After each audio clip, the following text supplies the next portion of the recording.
সকাল সকাল ঘুম থেকে উঠিয়া দেখি যে গাছের মধ্যে সুন্দরভাবে ফুলটি ফুটছে, দেখতে অনেক ভালো লাগে। তো ভাবলাম তোমাদের সাথে একটু শেয়ার করি।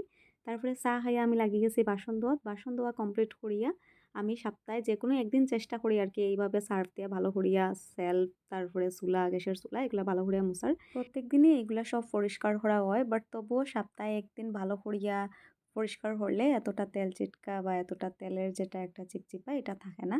তো যাই হোক, আমি এগুলা সব পরিষ্কার করে লেছি। আর এখানে তাওয়াটা বাকি রয়েছিল, তো এটাও আমি ধুই লেছি। তারপরে দিকে দেখি যে আমার ক্ষুধা লাগে, তো আমি একটু পুরি ঘুগনিও খাই লেছি। পুরি ঘুগনি খাইয়ে আমি লাগিয়েছি রান্না। তো এদিকে আমি কুকারে ভাত বয়াই দিছি। একদিকে ভাত বয়ে আমি আরেকদিকে তরকারিরও ব্যবস্থা করে নিলাম, যেহেতু অত লম্বা ভিডিও তো আমি আস্তে দেখাইলে হতো না, এটার আমি চেষ্টা করছি তাড়াতাড়ি হইয়া দেখাইবার। তো এইরকম করতে করতে আমার তরকারিটা প্রায় হয়ে গেছে। দেখো, রান্না শেষ হওয়ার পরে আমি খাওয়াটাও রেডি করে লিছি, যেটার মধ্যে হইলো শীতল চাটনি, ডিম তরকারি, চেং মাছ সিদ্ধ সবজি দিয়া। তো এটা হলো আমার বাবুর রেসিপি। আমার বাবু এরকম বানান, লগে আমিও খাই, খুব বেশি ভালো লাগে।